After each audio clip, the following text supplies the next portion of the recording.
Bien, alors bonsoir à tous. Merci d'être venus. Merci à Gérard Leclerc qui, pour la 3e année consécutive, ouvre, si je puis dire, notre saison des cafés politiques de la faute à Rousseau. Il était venu il y a 2 ans nous parler de la théorie du genre. Il était venu l'année dernière nous parler du XVIIIe siècle, des Lumières, et il vient aujourd'hui nous parler d'un sujet ô combien d'actualité, Vincent Peillon, la morale laïque. Alors, merci Gérard d'être venu. Vous savez que notre ami Yvan Aumont a eu un problème de santé.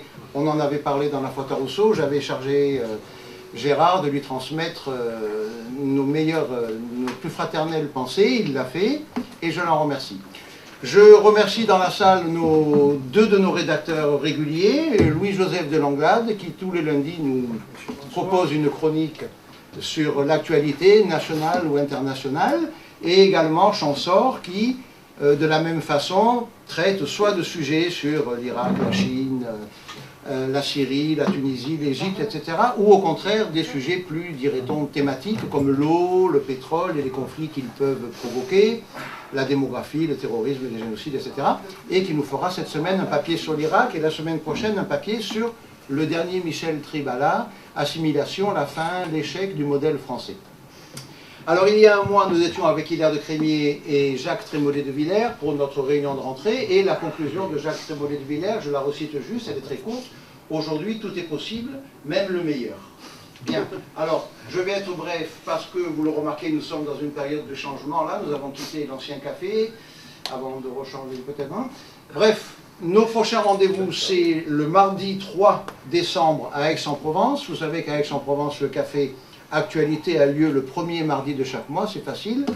Nous, par contre, ça sera le samedi 14 décembre avec Antoine de Crémier, justement, qui est à Aix-en-Provence, de conserve. Et ce qui est amusant, c'est de voir que nous touchons justement, très rapidement, des gens en dehors de nos cercles. Ce matin, on a posté 3 tweets différents et on a eu immédiatement des réactions positives et négatives qui ont suscité un débat de gens qui manifestement ne viennent pas du sérail, des groupes, des sensibilités, la NAR ou la Restauration Nationale ou le CRAF ou quoi, mais des gens qui viennent du dehors. Alors, la progression de la faute à Rousseau continue, c'est tant mieux. Elle continue soit par le quotidien sur le net, soit par la faute à Rousseau, la page Facebook, la faute à Rousseau royaliste, soit maintenant par nos tweets. Alors aidez-nous, suggérez à vos parents, à vos amis, à vos enfants, les étudiants, à leurs collègues de lycée et de classe, de demander leur adhésion à cette page pour en augmenter l'impact. Nous avons fixé un chiffre, un objectif. Nous avons dit que nous voulions avoir 5000 amis.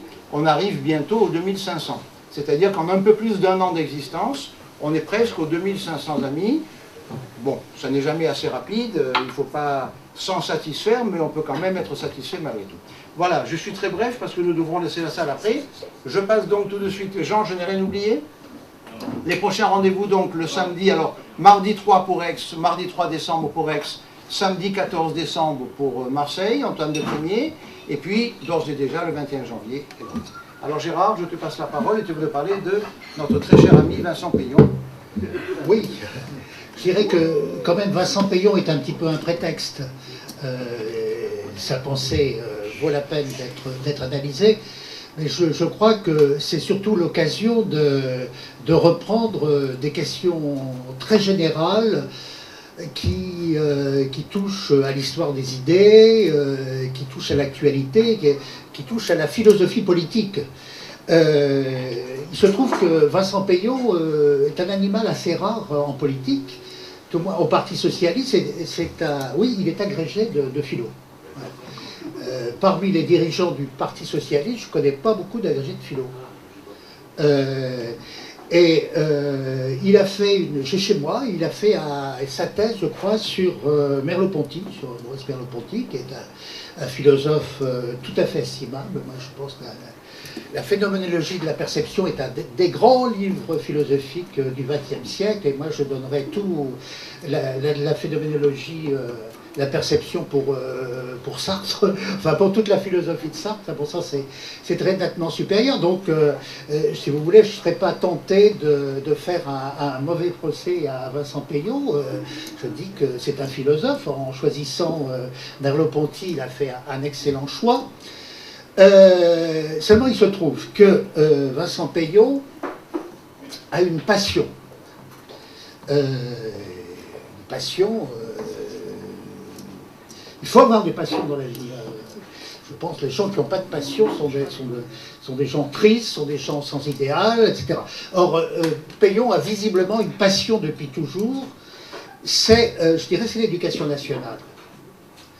Et parmi les ministres de l'actuel gouvernement, je pense que c'était celui qui, visiblement, attendait depuis toujours ce poste-là, l'éducation nationale. Parce qu'il est fait pour ça, parce qu'il a des idées pour ça, et parce qu'il a sa passion pour ça. Alors peut-être qu'il y a quelques autres exemples, je pense Le Drian, il rêvait à l'armée, c'est sûrement. Mais je pense qu'en tout cas, en ce qui concerne l'éducation nationale, Vincent Peillon ne rêvait qu'à cela. D'ailleurs, j'étais très étonné quand on a appris qu'il allait être tête de liste dans notre région électorale. Mais en ce qui compte. Ah, voilà. Alors, mon problème est de savoir si, pour lui, si élu tête de liste ici, il va abandonner l'éducation nationale. Non, alors il a dit que non. Bon. Alors, parce que justement, ça m'a beaucoup surpris, parce que je me suis dit, ce type qui ne demandait que cela, il trouverait la première occasion pour se défausser. Là, ça m'aurait surpris et déçu d'une certaine façon. Donc, il est en mission par le Parti Socialiste, donc il va récupérer ce portefeuille auquel il est très attaché. Et pourquoi est-il très attaché à ce portefeuille? Parce que il est un des rares dépositaires, je dirais, de l'idéal républicain. Cette formule peut surprendre dans ma bouche, parce que la République, on en attend, comment dirais-je, on en entend 1000 fois parler pendant la journée. Il n'y a pas un homme politique qui se prive de prononcer ce mot de République dans le moindre discours, dans la moindre déclaration. On se réclame toujours de la République, de l'idéal républicain, etc. Et puis on redresse le torse, on prend la République. Voilà. Alors, que Vincent Peillon soit féru de la République, en soi, ça n'est pas du tout original. Eh bien, moi, je pense que si, quand même. Parce que Peillon est cet étrange animal qui se réclame, en fait, des idéaux de la Troisième République, des origines de la Troisième République. Et il y a quelque chose de très, très singulier chez lui, c'est le culte qu'il a pour les figures fondatrices de la Troisième République. Et ça n'est pas l'effet du hasard que même dans les titres de ses livres, on découvre que cet attachement à la République troisième, si j'ose dire, a une nature religieuse. Pour Vincent Peillon, la République est une religion. Et une religion qui a la prétention d'être la vraie religion, vera religio, la vraie religion. Pourquoi défend-il cette prétention? Mais parce que il réfère ça à l'histoire des idées, aux Lumières, etc. C'est la République, c'est la fille des Lumières, c'est la fille de la raison et de l'expansion et du triomphe de la raison en quelque sorte. Et les fondateurs de la Troisième République étaient bien persuadés de cela. Et Peillon en est persuadé. Je crois que c'est un des rares qui se réfère au père fondateur de la Troisième République et notamment de l'école publique, de l'école laïque de la République. C'est un des rares qui s'y réfère de façon explicite et d'ailleurs il a une connaissance très aiguë des textes de cette époque. Il a fait une série de bouquins où il montre qu'il connaît à fond la pensée de Jules Ferry, qu'il connaît à fond la pensée de Ferdinand Buisson. Ferdinand Buisson, c'est un nom aujourd'hui bien oublié, pourtant c'est un monsieur qui a eu un rôle extrêmement important dans la fondation de l'école publique. Et Ferdinand Buisson, c'était un protestant libéral. Un protestant libéral, ça veut dire que c'était peut-être un protestant qui n'avait guère de dogme, qui n'avait guère d'attachement au dogme, qui avait un credo en définitive très très rationaliste, et qui aussi avait un féroce ressentiment à l'égard de l'Église catholique. Et il pensait que justement le magistère de l'école publique laïque, le magistère républicain, avait comme tâche essentielle de se substituer au magistère de l'Église catholique. Et ce faisant, il s'inscrivait dans une tradition solide. On a parlé l'an dernier du XVIIIe siècle. Ben, c'était précisément cette tradition rationaliste du XVIIIe siècle, et c'était aussi la tradition d'un Edgar Quinet. Edgar Quinet, qui est un des grands historiens aussi de la Révolution française, avec Michelet, et avec Michelet, ils ont, comment dirais-je, ils ont une large partition commune, parce que aussi bien Michelet que Quinet considèrent que la Révolution française a été ratée. Pourquoi ? Parce que la Révolution, en fait, n'a pas été jusqu'au bout de son travail d'éradication du catholicisme. Et aussi bien Quinet que Michelet ont des pages terribles contre Robespierre. Or, qu'est-ce qu'ils reprochent à Robespierre, ces braves gens ? Ils ne reprochent pas la guillotine, ils ne lui reprochent pas la répression en Vendée, ils ne lui reprochent pas, etc., la loi des suspects, tout ce qu'on peut imaginer. Ils lui reprochent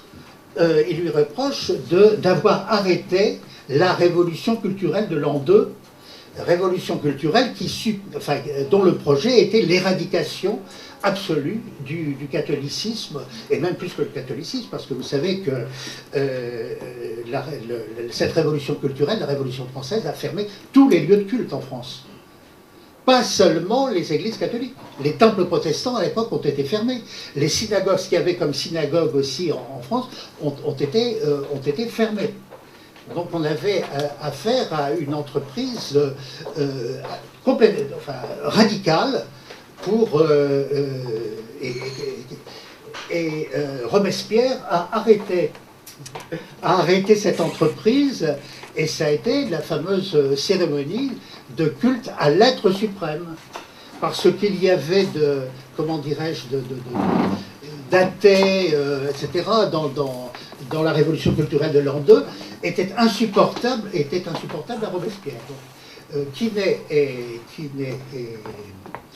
et Michelet sont donc contre Robespierre, parce que c'est lui qui a fait louper en définitive la Révolution. Bon, alors, oui, je pense que notre ami Vincent Peillot, il est dans la ligne d'Edgar Quinet. Alors évidemment, ce n'est pas des choses qui se disent très ouvertement, mais parfois il le dit. Dans certains livres, il le dit. Bon. Autre remarque à propos de Vincent Peillot, c'est que ce dévot de la République, style troisième, est un petit peu isolé. C'est un des rares de son espèce. Je ne pense pas qu'il ait tellement, en définitive, de complices idéologiques à l'intérieur du Parti socialiste aujourd'hui. Pourquoi ? Bien parce que d'abord, la pensée socialiste aujourd'hui, c'est un grand désert par rapport aux grands prédécesseurs, aux grands maîtres d'autrefois. Il y a un grand désert. Et pourquoi ? Parce que l'évolution contemporaine a fait que le socialisme a répudié d'abord son ancrage marxiste.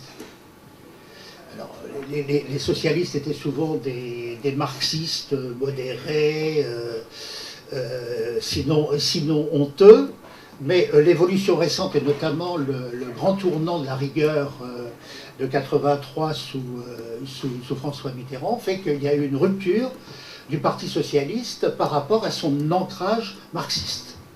Et on peut dire que le grand projet qui était au cœur quand même du socialisme, qui était la substitution au régime capitaliste d'un régime proprement socialiste, cet idéal a été abandonné. Et on peut dire que le Parti socialiste, c'est grosso modo, évidemment on peut faire des nuances, le Parti socialiste, grosso modo, est acquis désormais au libéralisme économique.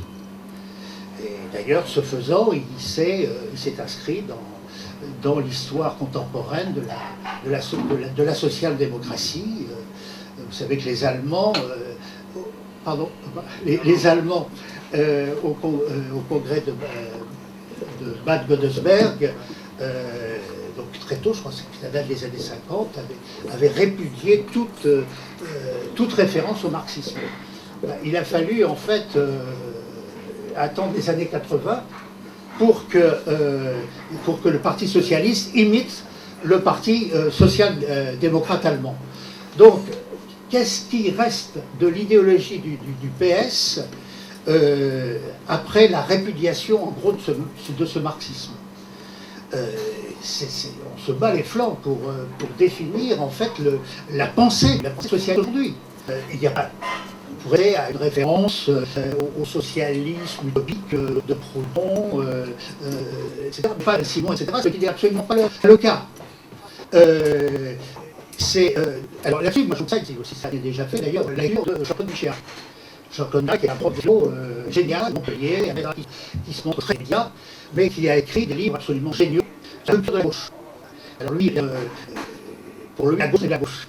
Il a fait toute une histoire qui fait remonter à la d'un autre extrait, mais en gros, si vous voulez, pour lui, c'est la trahison du Parti socialiste par la vieille gauche ouvrière. Et ses valeurs. Et alors, cette gauche ouvrière, elles sont très particulières, puisque de Proudhon, que Michéa associe à la pensée de George Orwell.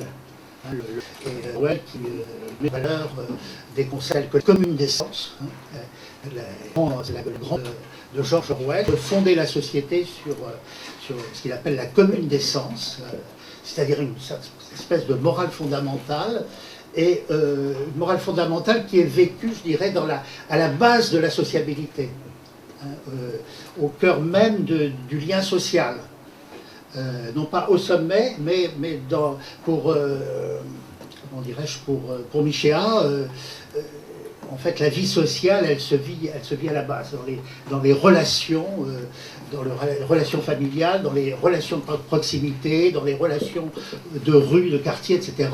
C'est là où se vit la sociabilité et où doit se dégager cette commune d'essence. Or, entre cette commune d'essence orwellienne et la morale du Parti socialiste, on en est très loin. Le Parti socialiste aujourd'hui se réclame des fameuses réformes sociétales dont on a abondamment parlé toute cette année, mariage gay, etc., euthanasie, tout ce que vous pouvez imaginer. C'est ça, en définitive, c'est ça aujourd'hui qui fait la seule identité idéologique du Parti socialiste, c'est le ralliement aux réformes sociétales. Mais ce faisant, et c'est ce que dit Michéa, ce faisant, le socialisme aujourd'hui, ça n'est plus qu'une désinence de gauche du libéralisme. Et Michéa explique que depuis 1968, en gros, il y a eu une convergence de ce qu'il appelle les libéraux et les libertaires. Qui se battent désormais sur des notions communes. Libéraux et libertaires défendent les mêmes lois sociétales. Donc il peut y avoir des différences entre eux, mais ces différences sont minimes en fait. L'idéologie commune. Alors c'est pour ça que je dis que Peillon est un petit peu atypique, parce que lui ne se réclame pas en fait de ces libéraux libertaires. Il se réclame d'une pensée presque obsolète aujourd'hui, qu'on a complètement oubliée, et qui a été radicalement remise en cause en même temps aussi par l'évolution de la philosophie du temps moderne. Alors je reviens là-dessus à un de mes dadas. J'ai dû vous dire ça déjà lors de mes précédentes interventions chez vous. Il y a dans l'histoire de la pensée politique contemporaine une énigme. Une énigme, c'est celle du tournant des années 80. Pourquoi ? Les années 80, c'est la prise de pouvoir de la gauche. François Mitterrand arrive au pouvoir en mai 81. Mais paradoxalement, cette prise de pouvoir par la gauche, comment dirais-je, correspond à un affaissement intellectuel. à une défaite intellectuelle. Et ça, je vous en ai parlé, ça j'en suis sûr, quand on a parlé du gender. Pourquoi? Parce que l'après 68, et notamment dans les années 70, avait été marqué par la très forte influence philosophique des penseurs de la déconstruction. Ceux qu'on appelle les penseurs de la déconstruction, c'est-à-dire Derrida, Foucault, Michel Foucault, Foucault pour lequel d'ailleurs j'ai une certaine sympathie, parce qu'il m'arrive, il m'arrive de prier pour Michel Foucault, mais parce que je l'ai connu, j'ai eu notamment une très longue conversation avec lui, avec Foucault, qui était un homme extrêmement courtois, puis on avait deux liens avec Michel Foucault, c'était Philippe Ariès, c'était Maurice Clavel. Pas oublier, bon ça c'est un petit excursus de ma part, Foucault a écrit un très beau livre qui s'appelle Histoire de la folie. Seulement ce livre, Histoire de la folie, ne trouvait qu'erreur.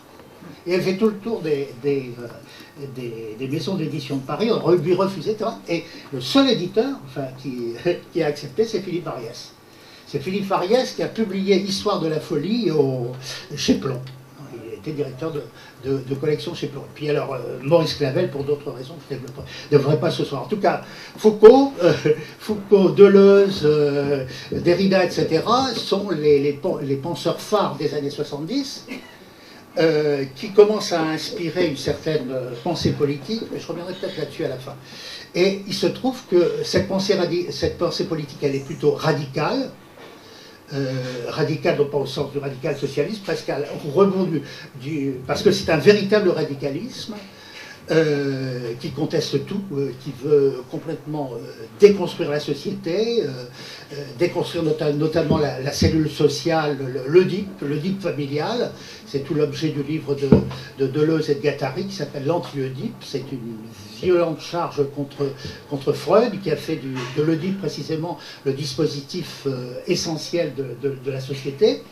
Donc on a affaire à des penseurs radicaux qui veulent démolir la société, non seulement la société bourgeoise, mais bon, les fondements de toute société traditionnelle. Et on a donc une grosse influence dans les 70 et ils disparaissent du paysage intellectuel et politique français dans les années 80. Et les 80, c'est la revanche du libéralisme.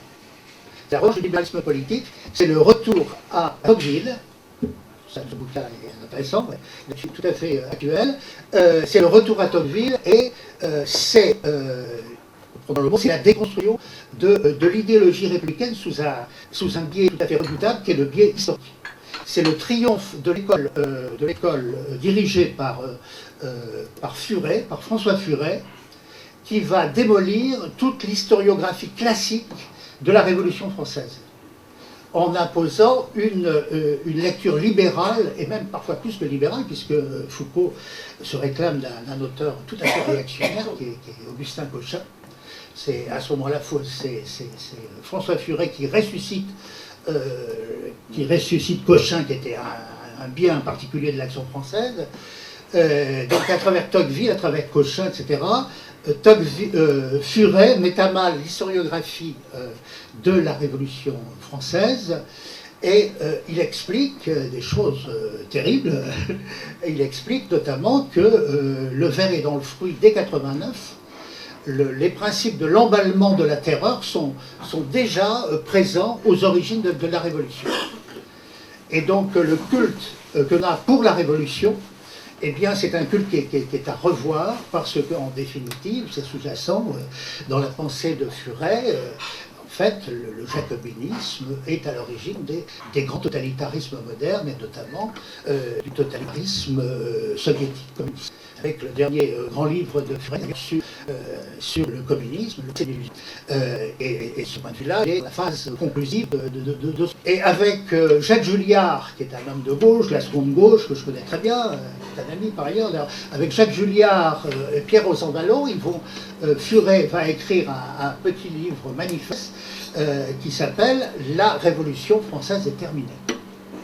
La Révolution française est terminée, ça veut dire que assez de cette idée que toute la politique moderne, contemporaine, doit être reliée à la matrice révolutionnaire. Il faut penser sur d'autres bases et en gros il faut penser désormais sur des bases tocquevilliennes et libérales. Pourquoi je vous dis tout ça? Eh bien parce que précisément la singularité de Peyon, qui a fait un livre qui s'intitule « La Révolution française n'est pas terminée ». Et c'est un livre qui se poutier parce qu'il y a une victoire des libéraux, il y a une victoire de François Furet que M. Peyon conteste totalement, et lui veut revenir aux idéaux de la Révolution française et aux grands de la Révolution française qui sont les auteurs de la... Pourquoi? Parce qu'il pense qu'il y a le R, il s'est concrétisé dans la Révolution française, il s'est concrétisé dans l'instauration du régime révolutionnaire.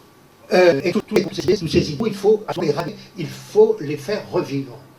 Et c'est pour ça que je vous dis que Peyon, il est un peu singulier au milieu de son équipe, parce que c'est le seul à se passionner pour ça. C'est le seul à se passionner pour Ferdinand Buisson, c'est le seul à se passionner même pour Jean Jaurès, au sens religieux, enfin à la religion de Jean Jaurès.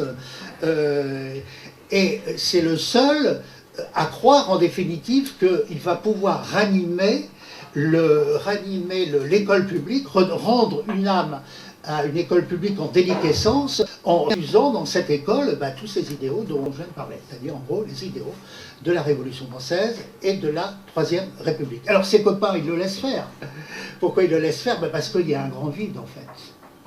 Il n'y a que Peyon qui a une certaine idée de l'éducation nationale, etc. Donc, bon, c'est l'homme de la situation, on lui fait confiance, enfin, sûr qu'il ne fasse pas trop de conneries, son histoire de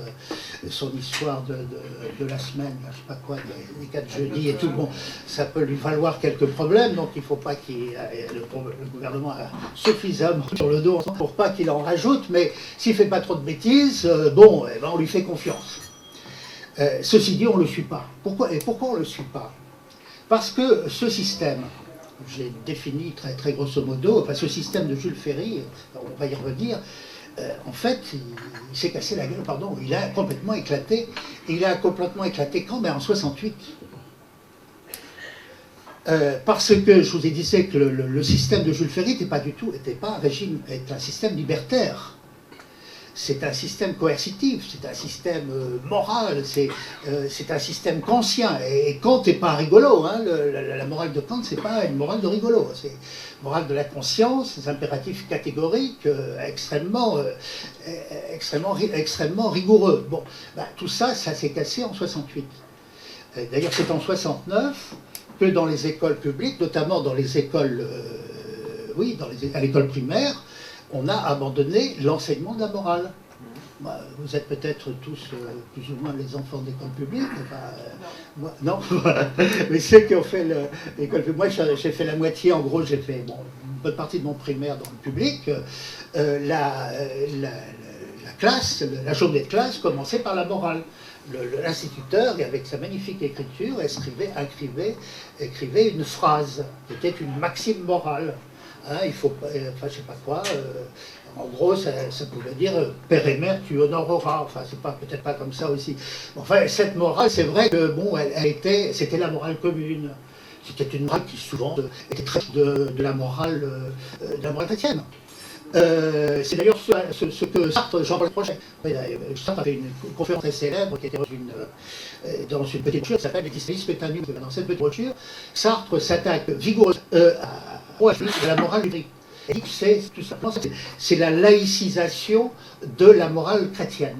En fait, on a repris la même morale, on a supprimé le bon Dieu, la référence au bon Dieu, mais en fait le contenu était exactement le même. Et il dit seulement cette morale, elle ne pouvait tenir qu'avec ses fondements théologiques.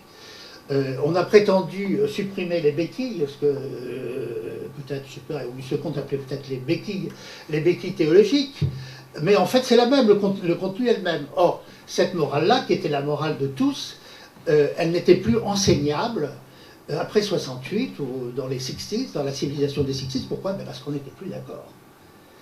On n'était plus d'accord sur les principes, on n'était plus d'accord sur la morale, et les instituteurs eux-mêmes souvent n'étaient plus en accord avec la morale qu'ils avaient enseignée aux mômes. Parce que c'est là un des gros problèmes comment dirais-je, qu'avait soulevé Jules Ferry, Buisson et compagnie, le problème est de savoir quelle morale et au nom de quel principe on va enseigner, le bien vivre aux mômes de l'école primaire. C'était un sérieux problème parce que, par exemple, Jules Ferry était positiviste, comme beaucoup des dirigeants de la Troisième République. Donc il avait la philosophie d'Auguste Comte, qui prétendait évacuer à tout jamais l'ère, ce qu'il appelait l'ère philosophique et l'ère métaphysique et l'ère religieuse. Donc on allait faire désormais une morale scientifique, positive, etc. Et cette morale serait une morale scientifique. Et la science, on ne peut pas récuser la science, et tout le monde serait sur le même étiage, en définitive. Mais Jules Ferry sentait que son histoire, ça ne collait pas, parce que bon, lui, il pouvait adhérer au positivisme, ce n'est pas le cas de tous les Français. Il y avait la religion, le christianisme qui comptait encore beaucoup. Donc, Ferry, comme D'Aguesseau, s'était rallié à l'idée d'une morale commune. D'une morale commune, d'ailleurs, qui était reliée aux mœurs. Tout le monde avait en gros une conception de la vie qui se ressemblait beaucoup. Enfin, il n'y avait pas beaucoup. On sait que la famille, c'était le milieu de toutes les valeurs, de la transmission, etc. Bon, l'essentiel restait commun.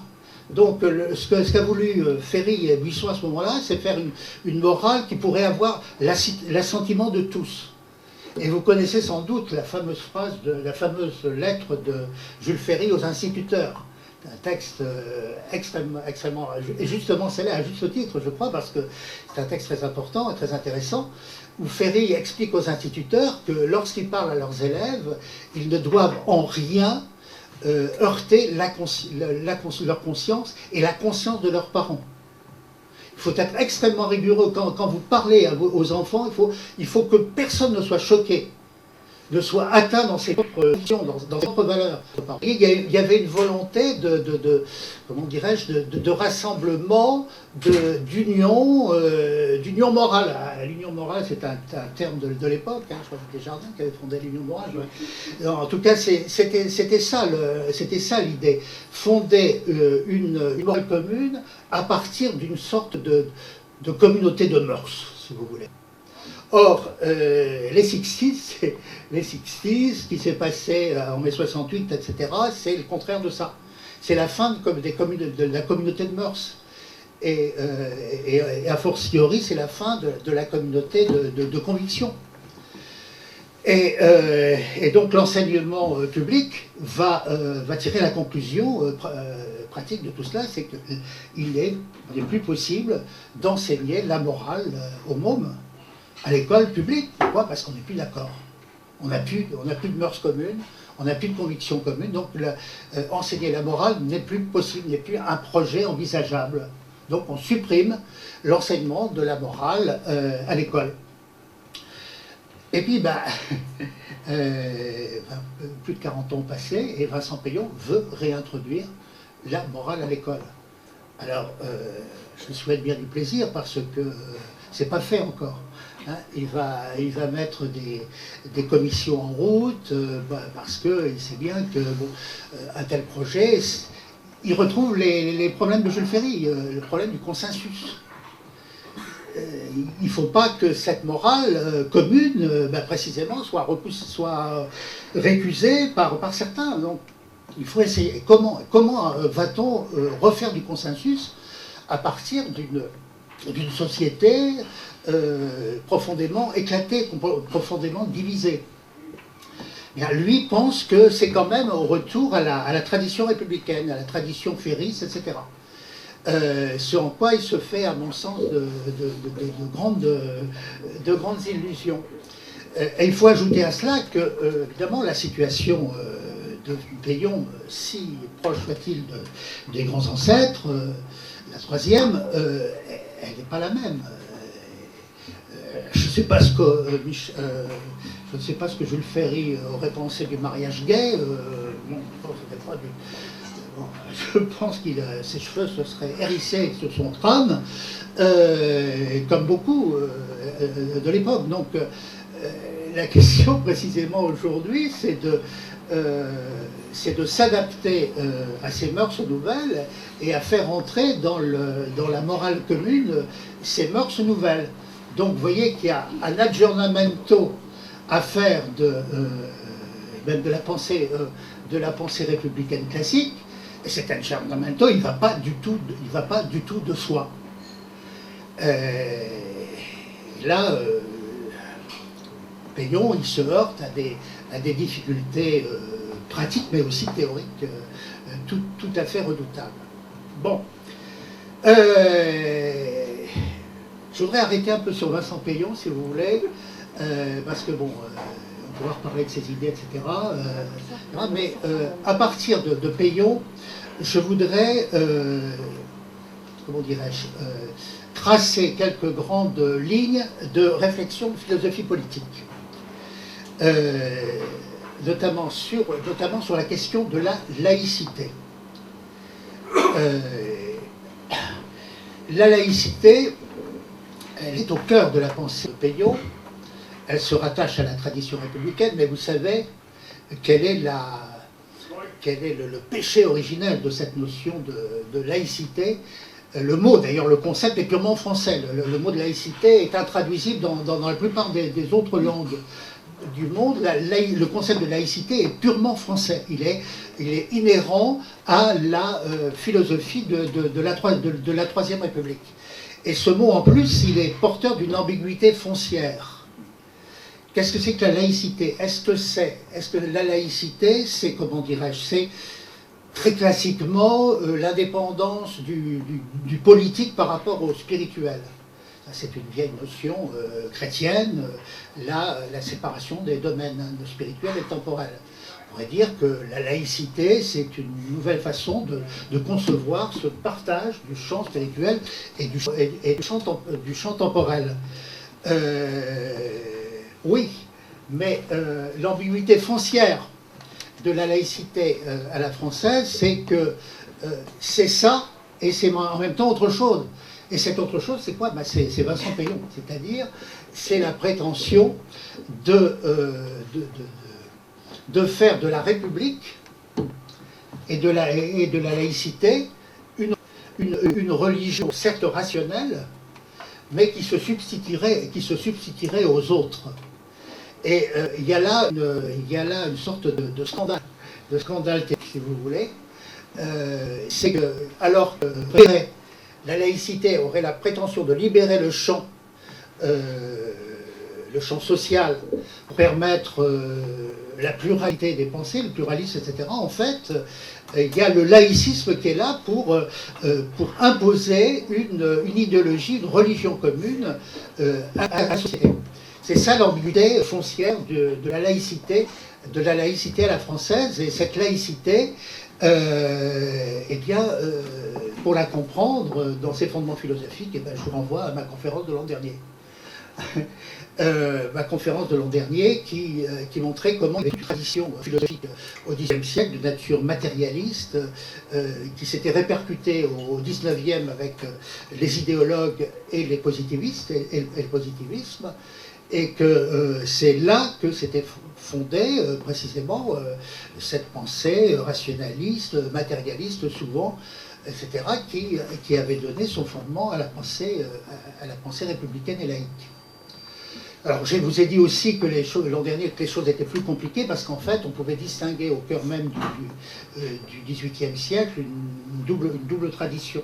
Une tradition rationaliste, matérialiste, qui était celle de Condorcet, Condillac et compagnie, et puis aussi une autre tradition que je définirais comme rousseauiste et kantienne. Qui se bat contre le matérialisme, le scientisme, etc., et qui veut laisser un domaine à la religion désintéressée, à une pensée philosophique désintéressée. Donc c'est là l'ambiguïté foncière des choses, mais donc la laïcité, elle est marquée par cette ambiguïté foncière. Bon, pour voir comment les choses se sont se présente au début du XXe siècle, il faut revenir à l'histoire de la séparation de l'Église et de l'État. Pourquoi? Parce qu'à ce moment-là, la première inspiration qui préside à l'élaboration de cette loi, elle est foncièrement anti-religieuse. Hein, c'est les combistes, Valdez-Rousseau, etc., qui sont à l'origine de cette loi et qui veulent en découdre avec l'Église. À l'origine, cette loi est une loi de combat, une loi de combat anti-religieux. Elle va perdre petit à petit ce caractère-là, grâce à Jaurès, ça, il faut lui rendre un certain hommage, grâce à Jaurès et surtout grâce à Aristide Briand. Aristide Briand qui va changer complètement l'esprit de la loi. Et alors, à ce moment-là, en fait, la séparation de l'Église et de l'État, ça va être, comme il est indiqué dans la loi, ça va être la séparation de l'Église et des cultes. Et là, pour bien comprendre ça, moi je me réfère à mon maître absolu en ce domaine, qui est Émile Poulain, qui pour moi est le meilleur historien de la laïcité et surtout de la loi de 1905. Il a étudié à fond, qu'il est un des rares à avoir étudié à fond. Il a fait le seul livre qui décortique à fond le texte de la loi, c'est Poulain qui l'a fait. Alors Poulain montre très bien que cette loi, c'est une loi de séparation de l'État et des cultes. Pourquoi? Si vous voulez, c'est une loi de privatisation. Comme depuis 30 ans, on a comment dirais-je, dénationalisé à tour de bras, désétatisé, je ne sais pas quoi, mais la Poste, en grande partie Renault, etc. Beaucoup des grandes entreprises ont été dénationalisées. Et on peut dire que la loi de 1905 dénationalise les cultes.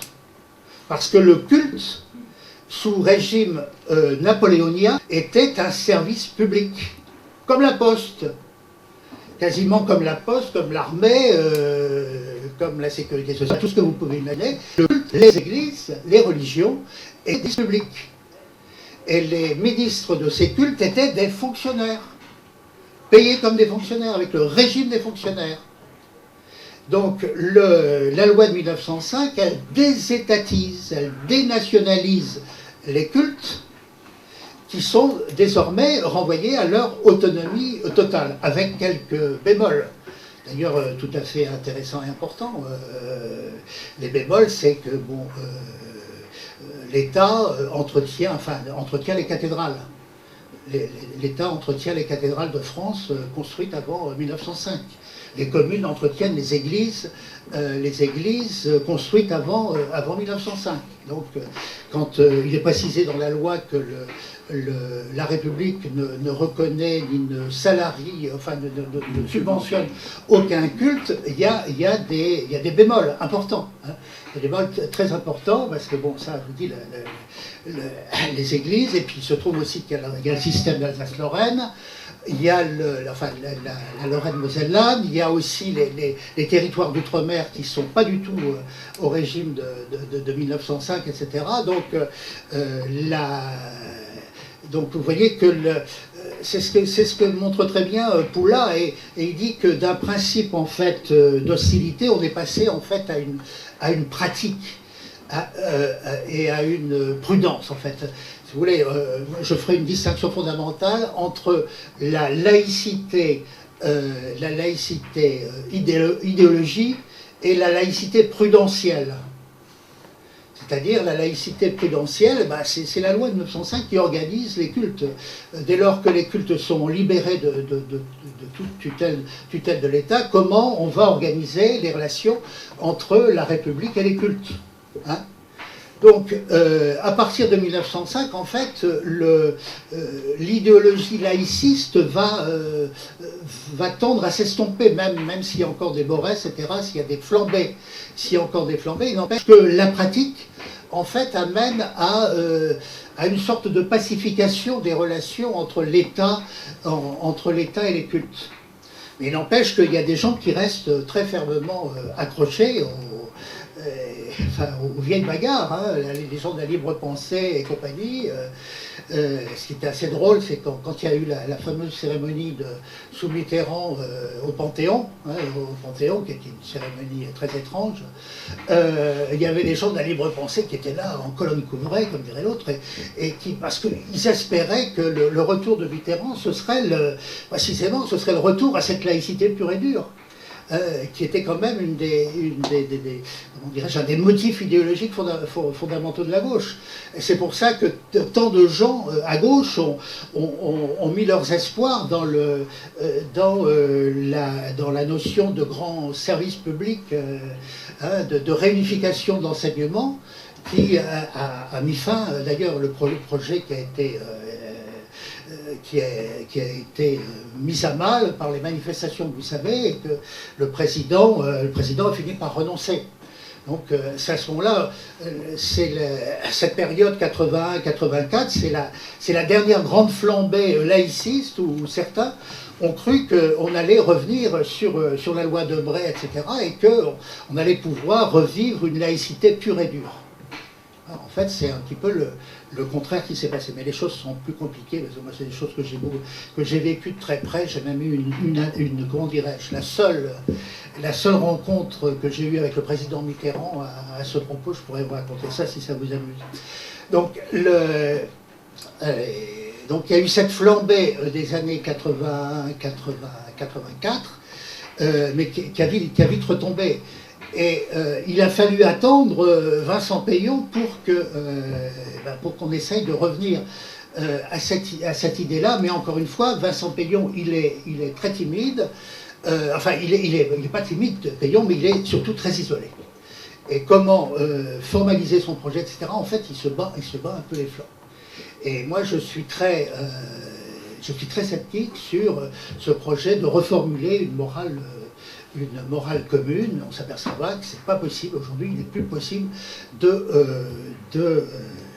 comment dirais-je, de faire une morale commune. Ce qui m'amène peut-être à une autre réflexion cette fois-ci, non plus tellement sur le concept de laïcité, mais comment dirais-je, sur le concept de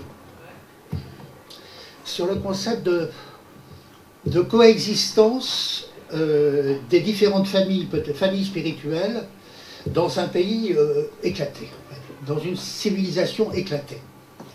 Ça, c'est un problème qu'on ne peut pas éluder. Et ça, c'est quand même, qu'on le veuille ou pas, la France n'est plus le pays chrétien qu'il était encore au XVIIIe siècle, même au XIXe siècle.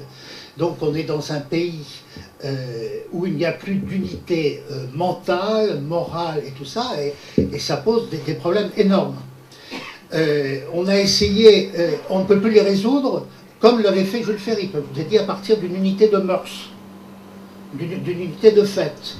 Alors, qu'est-ce qu'on a essayé de faire? On a essayé de résoudre ça par, comment dirais-je, par ce qu'on pourrait appeler la philosophie et la méthode procédurale. Là, je renvoie ça par la procédure, ça renvoie évidemment, c'est un concept juridique. On a pensé que c'est surtout le grand philosophe politique allemand Habermas qui a fondé une sorte de nouvelle école de la pensée démocratique, qui se rapproche d'ailleurs assez fort de la pensée libérale. Mais Habermas n'est pas un libéral au sens habituel du terme.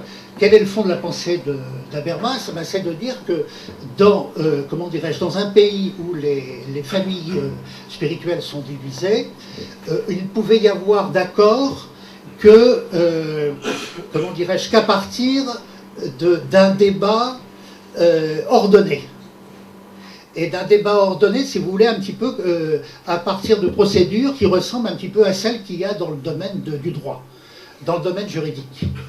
Et c'est à partir d'une discussion bien ordonnée entre notamment au travers de la représentation parlementaire, que l'on arrivera à une décision commune. Et comment dirais-je, le fond de l'affaire, c'est que du coup, c'est plus la violence qui présidera aux rapports sociaux. Ce ne sera plus la loi du plus fort, mais c'est un peu utopique, mais bon, c'est comme ça. C'est la persuasion mutuelle à force d'une discussion bien ordonnée. Voilà. C'est ça un peu le mythe de Habermas, d'une démocratie en fait de la communication. Le gros livre, le gros ouvrage d'Habermas, c'est la philosophie de la communication.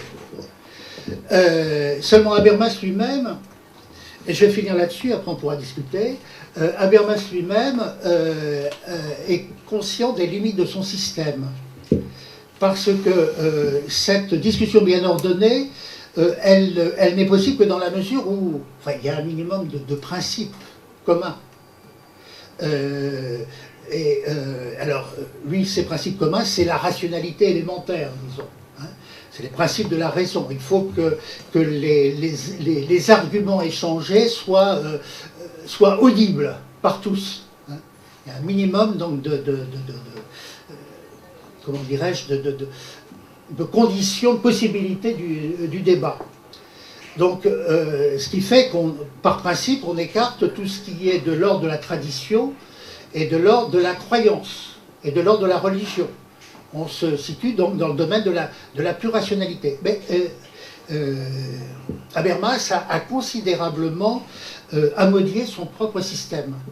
Parce qu'il pense que aujourd'hui, justement, les fameuses questions sociétales, notamment les questions les plus graves, comme les questions qui concernent la bioéthique, réclament une sorte d'éclairage philosophique supérieur, et lui pense que les grands textes de la tradition religieuse sont absolument incomparables pour la connaissance de l'homme.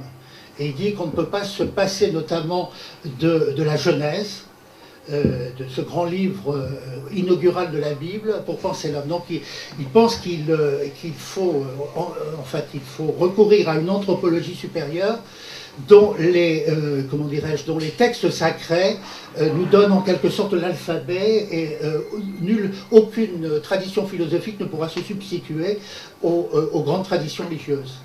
Ce qui fait que Habermas, en fait, il transforme profondément en fait, le système, son système initial, qui s'assouplit, qui s'élargit. Et d'ailleurs, je peux remarquer qu'il y a eu un débat passionnant entre deux personnages, Habermas et Ratzinger.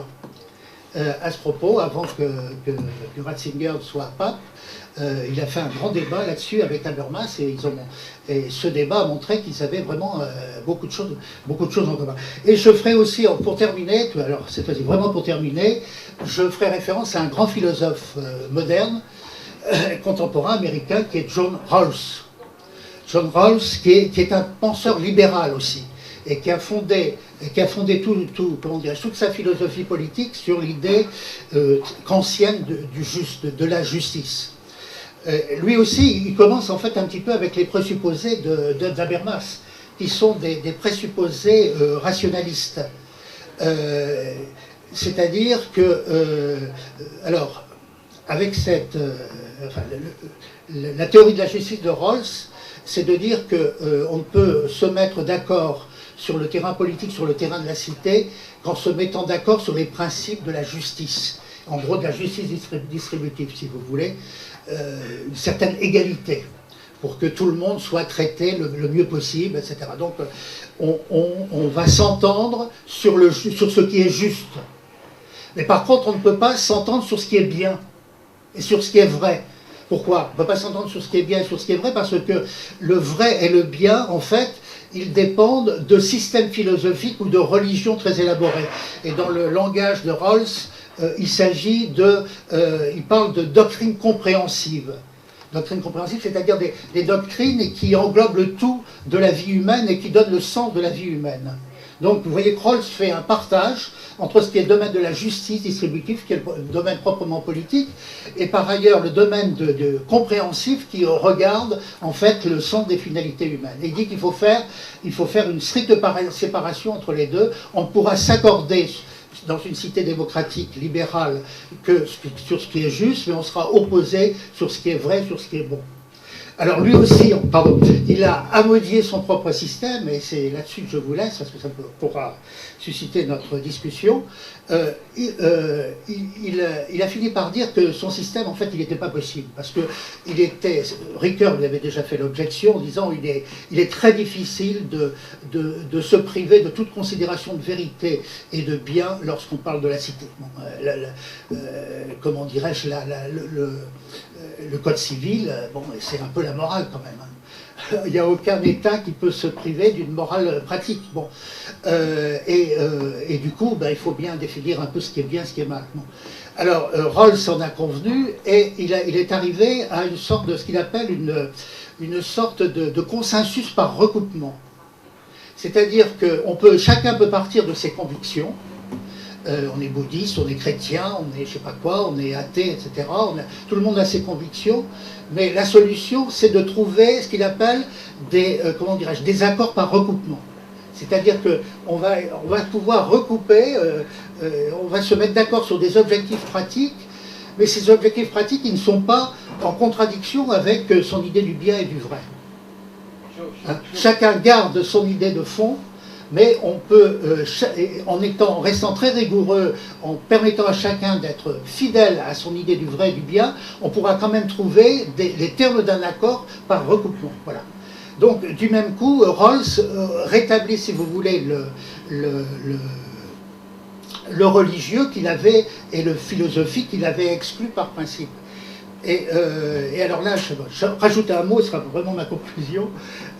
Moi, je trouve ça très intéressant, parce que cette question de la laïcité, en définitive, c'est toujours le rapport, en fait, du politique et du religieux. En général, on a fait croire, et là je vous réfère à un livre qui est très intéressant, d'un monsieur très estimable qui s'appelle Jean-François Chemin, qui vient de faire une autre histoire de la laïcité. En général, quand on parle de laïcité dans l'histoire de la philosophie politique, qu'est-ce qu'on dit? On dit que c'est les guerres de religion qui, au XVIe siècle, en fait, ont imposé la nécessité d'une indépendance de l'État. Comme les gens étaient en train de se trucider au nom du dogme, etc., il a fallu les mettre d'accord, et l'État s'est imposé contre le pouvoir religieux. Et en définitive, la loi de séparation, etc., tout ce qui a suivi, c'est dans cette logique qui fait que l'État exclut de plus en plus du champ commun le religieux pour pouvoir permettre la paix, civile et la concorde, l'entente, etc., alors que les religions divisent. Et c'est un refrain aujourd'hui qu'on nous resserre en disant c'est les religions qui apportent la perturbation aujourd'hui, donc les religions sont des facteurs de guerre. Heureusement que la politique est là pour mettre la paix. C'est ça, en fait, vous allez chez Hobbes, etc., vous retrouvez déjà cette idée fondamentale. Donc la laïcité, en définitive, ce serait une formidable progressivisation qui aurait progressivement refoulé le religieux. Or, Jean-François Chemin démontre exactement le contraire, c'est-à-dire qu'il montre qu'en fait, la laïcité serait plutôt une idée religieuse, en ce sens que depuis même les origines, même déjà sous Constantin, Constantin s'était converti, mais en fait il voulait mettre l'Église sous, sous la férule de l'État. Et donc l'Église s'est toujours défendue pour recouvrer sa liberté.